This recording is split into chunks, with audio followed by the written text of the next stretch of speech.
Welcome to my backyard street lighting display. Today we have a 1955 General Electric Form 400 street light. This was my second ever collected street light, and I've had this for probably 4 to 5 years now, so quite a while for a street light, honestly.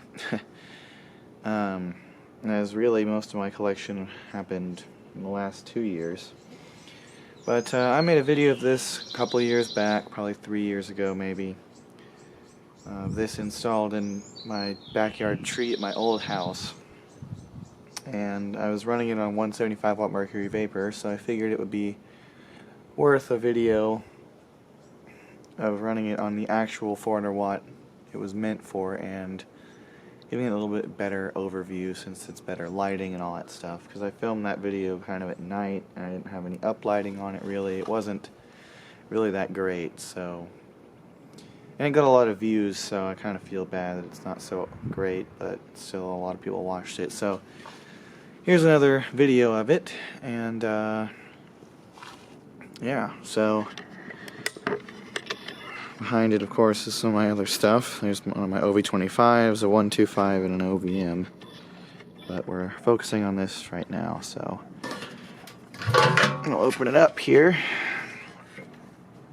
And I haven't really done anything to it yet. I need to replace the missing reflector tab, which is supposed to be over here. But for now, it does still hold. Just it's not really as it should be. It's a little wonky, and sometimes it falls off when you open the glass, so I need to remedy that pretty soon, but for now it works. So obviously it's a two-piece clamshell like most are. I think I mentioned this in the last video, but I'll mention it again. This is one of the earlier ones with the slip fitter actually bolted onto the fixture. The newer ones with this body style, or the one-piece reflector and housing combo fixtures, have riveted slip fitters on them. So that's how you can tell this is a 55 to, I think, possibly 56, but I want to say this is a 55. That was the other thing I was wrong about when I made that video, is the year this was made. I didn't know at the time, actually, that this was specifically one of the early ones, so now I do. And of course it's got a little dent here and there, two here. I don't know how that got that. I think probably from hail or something. But otherwise it's in pretty decent shape. So I'm running a 80s Sylvania Clear American here, and it's running off of the old reliable, new old stock universal / Magnatech ballast, which has been outside for a while now, so it is starting to show a little bit of rust here and there. And I have it on a line material 30-inch arm. I think that looks pretty cool with that. So yeah. Sorry, I'm not too crazy enthusiastic because I'm tired. It's the morning.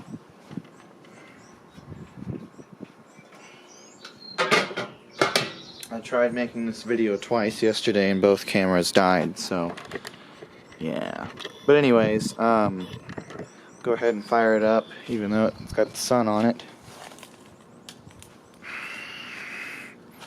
You can't even tell it's on, hardly.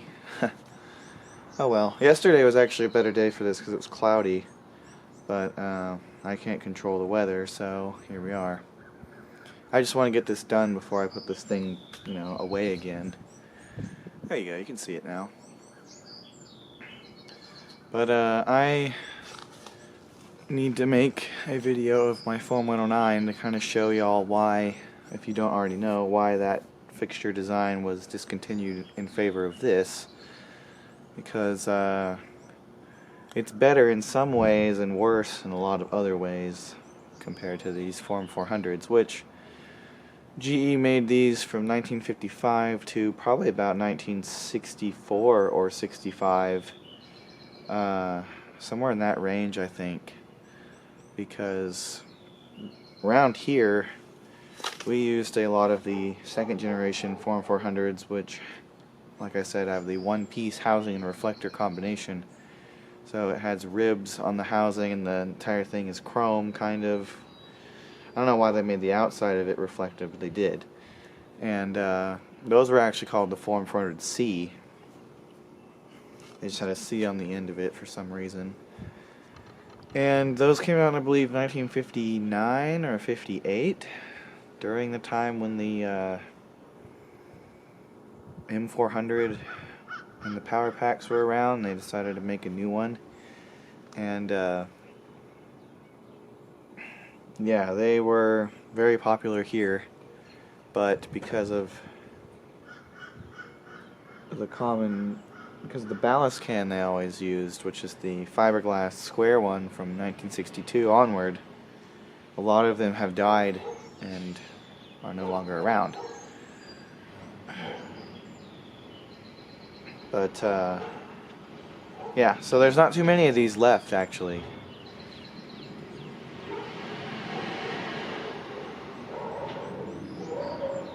The trash truck, of course, decided to come during my video. Ha! Nice! 10 out of 10. Oh yeah. Thank you. Sure enough. It's really the recycling truck, I think. Yeah, no, it's actually the trash truck. Huh. Oh, that's right, because the other side is a different day.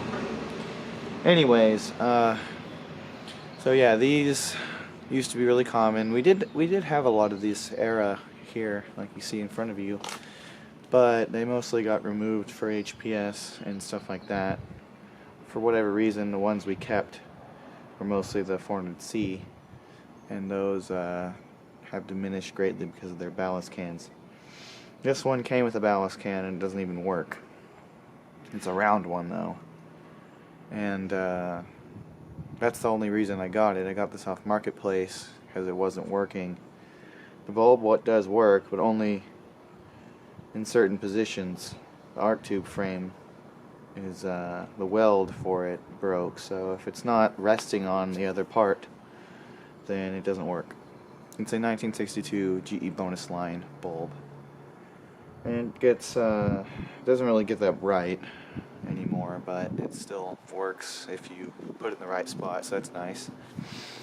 It's my only bonus line bulb I have, and it's one of my older Mercury vapor lamps in general, besides my medium pressure bulb I have. So yeah, I think it's getting decently bright here. So we'll go ahead and open it up again while it's on.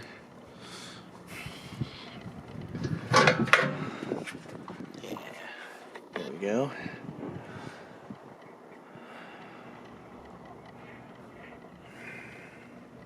Beautiful. Can't ever have enough clear Mercury, honestly. This is the best. Some people like the coated stuff more, but I don't know. I mean, yeah, it's cool and all, but it's just something about clear. It's really hard to...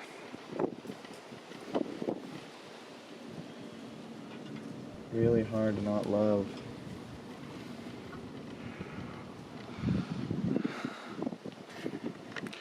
For those who are unaware, this uses the same glass as an M400, and an M400A and A2 and R2. Obviously not the newest M400, which is the R3 that everybody has a controversial opinion on what the name should be. Because that, which is down here, uses the same lens as A125, which is over there. So I guess they decided to continue this lens, kind of like Westinghouse did with the original OV25, which was remote ballasted. They later renamed it to the EB because they sold that and the OV25 alongside each other until the 70s. And I guess GE decided to go down that same path by utilizing their clamshell glassware for their Cobra head in the future. And Westinghouse and GE both released the their new designs in the same year. I don't know who did it first, but the EB/remote OV25 came out in '55 as well, and definitely was a revolutionary design because it looked a lot more modern than this does. Since literally it's just, you know, the front portion of that. So yeah, we're at full brightness here. For some reason this bulb takes a little bit longer to warm up than others. I don't know why. I had that issue the other night. But yeah, so this is a pretty cool light to have. I grew up seeing a ton of these around, and I'm really happy that I got to have this as my second ever street light, my first clamshell. I do want to get the newer version as well to compare, but for now this is fine. I know eventually I'll probably snag one,